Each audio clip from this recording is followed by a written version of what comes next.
Welcome to இன்னைக்கு என்ன செய்தி. இன்னைக்கு நம்ம பார்க்க போகிற சீரியல் வந்து மகாநதி சீரியலோட இன்னைக்கான எபிசோடு தாங்க பார்க்க போகிறோம். இன்னைக்கு வந்து காவேரி ஹாஸ்பிட்டல்லேருந்து வராங்க பார்த்தீங்களா. இங்கேயே நம்ம இருக்கிறோன்ற மாதிரி அவங்க தங்கச்சி கங்காவை கேட்குறாங்க. அவங்களும் சரி வா உள்ளே வா அப்படின்னு சொல்லிட்டு அவங்க பாட்டி வந்து ஆரத்தியெல்லாம் எடுத்து உள்ளே கூட்டிகிட்டு போகிறாங்க. அவங்க வெளியில் வந்து உள்ளே வராங்க. அப்போ கூட இந்த பாட்டியும் சரி தாத்தாவும் சரி அவங்க ஃபேமிலியில் ஒருத்தர் கூட வந்து அந்த பழகுன ஒரு இதுவுக்காக கூட வந்து பார்க்கவே மாட்டாங்கங்க. அப்புறம் பார்த்தீங்கன்னா அதுக்கப்புறம் அவங்களே உள்ளே வந்துடுறாங்க. உள்ளே வந்து நின்று ஒரு மாதிரி தாத்தா பாட்டியை எல்லாரையும் இப்படி பார்க்குறாங்க. பார்க்கும்போது என்ன ஆகுதுன்னா இவங்கெல்லாம் யார் அப்படின்னு காவேரி கேட்பாங்க. அப்போ அவங்க சொல்லுவாங்க, தூரத்து சொந்தம், உன்னோட மெடிக்கலுக்காக இங்கே வந்து நம்ம தங்கியிருக்கோம் அப்படின்ற மாதிரி சாரதா சொல்கிறாங்க. அப்போது அவன் அந்த குழந்தையெல்லாம் எடுத்து கங்காவோட குழந்தையெல்லாம் எடுத்து கொஞ்சம் விசாரிச்சுக்கிட்டு அப்படியே இருப்பாள். அப்போ கூட பார்த்தீங்கன்னா அந்த தாத்தாவும் பாட்டியும் கொஞ்சம் கூட மனசாட்சியே இல்லைங்க. அட்லீஸ்ட் என்னம்மா எப்படி இருக்க, நீங்கள் வந்து அவளுக்கு உண்மை தெரிஞ்சால் பாதிப்புன்னு கூட இருக்கட்டும், நான் தாம்மா உங்கள் தூரத்து சொந்தம் அப்படின்னு ஒரு நல்ல எண்ணத்துலையாவது வந்து அவங்க பார்த்து கொஞ்சம் பேசியிருந்துருக்கலாம். அவங்க தான் சொல்லிட்டாங்களே தூரத்து சொந்தம், ஆமாம்மா நாங்கள் தான் தாத்தா பாட்டின்ற மாதிரி கூட சொல்லி அப்படி பேசியிருந்துருக்கலாம். அவங்க பேச ட்ரை கூட பண்ணலங்க. அப்படி தாத்தாவும் உட்காந்துருக்காரு, பாட்டி அதுக்கு மேலே கடுக்கடுக்கடுனே உட்காந்துருக்கு. தாத்தாக்காவது ஏதோ ஒரு இடத்துல கொஞ்சம் அப்படி தெரிகிற மாதிரி தான் வருது. ஆனால் இந்த பாட்டி முறைச்சே அவரை அந்த மாதிரி யோசிக்க விடாமே பண்ணிடுது. அதுக்கு மேலே அந்த விஜயோடைய சித்தி இருக்காங்க பார்த்தீங்களா, அவங்க என்னமோ ஏற்கனவே ஆல்ரெடி இவங்களை பிரிக்க போகிற மாதிரியே பிரிக்கணுன்ற ஒரு எண்ணத்தில் இருக்கிற மாதிரி தாங்க அவங்க சித்தியுமே கடுக்கடுன்னு இருக்காங்க. இப்போ தான் பாட்டி போட்ட பிளான் இது, பிரித்து வச்சிடணுன்னு. அட்லீஸ்ட் இவங்களுக்காவது தெரியணும்ல ஒரு குடும்பத்தை இப்படி பிரிக்கக்கூடாது அப்படின்ற மாதிரி. எல்லாத்துக்குமே யாருக்குமே சரி, அந்த தாத்தாக்கு பாட்டிக்கு அவங்க சித்திக்கெல்லாம் கொஞ்சம் கூட குற்ற உணர்ச்சியே இல்லை. அதுக்கப்புறம் இவங்க பேசிட்டு ரூமுக்குள்ளே போயிடுவாங்க. அதுக்கப்புறம் எல்லாரும் கிளம்ப போகிறாங்க. லாஸ்ட்டாக வந்து அந்த காவேரி அம்மா வந்து குழந்தைய பார்க்கணுன்னு பர்மிஷன் கேட்குறாங்க. அப்போ கூட அவங்க சித்தி சொல்கிறாங்க, இல்லை இந்த மாதிரி விஜய் ரொம்ப இதாக இருக்கேன், அந்த ஆக்சிஜனோட தான் இருக்கான், அதை எடுத்துட்டா அவ்வளோதான் அவனோட கதை முடிஞ்சிருச்சு அப்படின்ற மாதிரி எப்படி தான் சொல்ல மனசு வருதுன்னு தெரில. நம்மளா இருந்தால் கூட சரி அந்த விஷயத்த பேசாமல் கூட சரி வந்து குழந்தைய பார்த்துட்டு போங்க அப்படின்னு. அப்போ கூட அந்த குழந்தைய காமிக்கிறது கூட காவேரி எங்கே. அப்புறம் அவங்க சொல்கிறாங்க காவேரி உள்ளுக்குள்ளே தான் இருக்கா, வரமாட்டா அப்படின்ற மாதிரி சொல்லும் போது அப்படியே மனசு கஷ்டமாக இருக்குது. ஒரு தாய்ங்க அவகிட்ட கூட அந்த குழந்தைய காட்டாத அளவுக்கு சரி ஏதோ ஞாபகம் வந்துடும் அப்படின்ற மாதிரி ஏதோ அவள் குழம்புவான்றா கூட ஓகே தான். இவங்க கிட்ட குழந்தைய காமிக்கிறதுக்கே எல்லாம் ஒரு மூஞ்சி இப்படி பார்த்துக்கிறாங்க.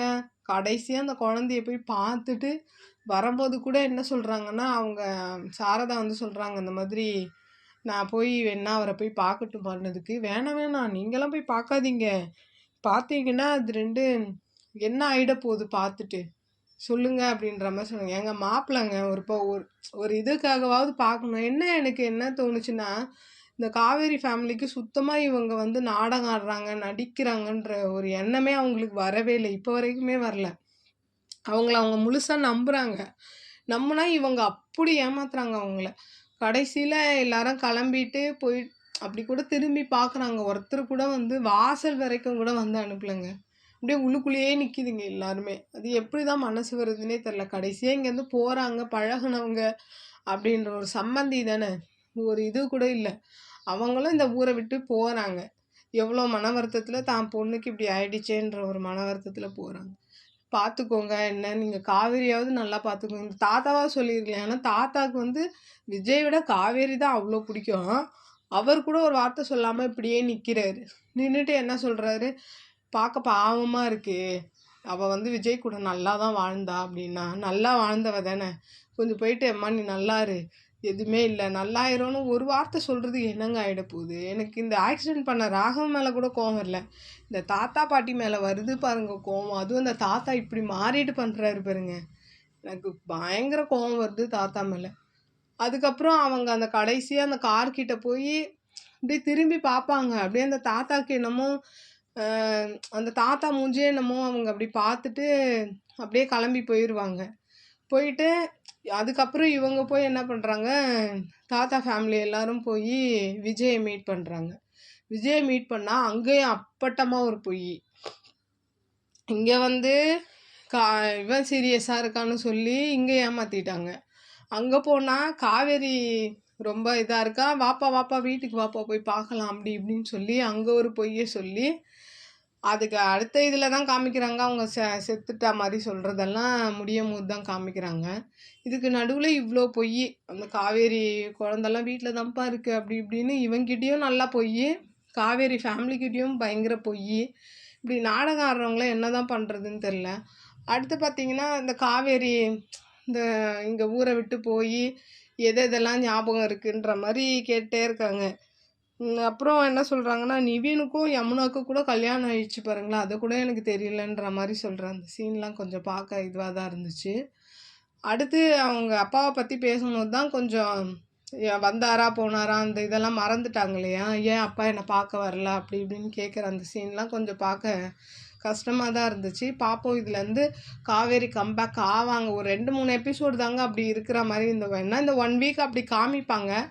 அடுத்தடுத்து பார்த்தீங்கன்னா நார்மல் இதுக்கு வந்துடும் நானே ஃபீல் பண்ணுறேன். ஏன் பார்த்தீங்கன்னா இது இப்படி ஒரு வாரம் காமிச்சிட்டு அதுக்கப்புறம் கூட வந்து சில நாள் கழித்து சில வருடங்கள் கழித்து அப்படின்னு காமிச்சு கூட இவங்க 2 பேரும் மீட் பண்ணுற மாதிரி காமிப்பாங்கன்னு நான் யோசிக்கிறேன். பட் எபிசோடு எப்படி எடுத்துகிட்டு போகிறாங்கன்னு தெரில, வெயிட் பண்ணி தான் பார்க்கணும். இந்த வீடியோ பிடிச்சிருந்தா லைக் பண்ணுங்கள், ஷேர் பண்ணுங்கள், கமெண்ட் பண்ணுங்கள். என்னோடய சேனலை சப்ஸ்கிரைப் பண்ணுங்கள். நன்றி, வணக்கம், பாய்.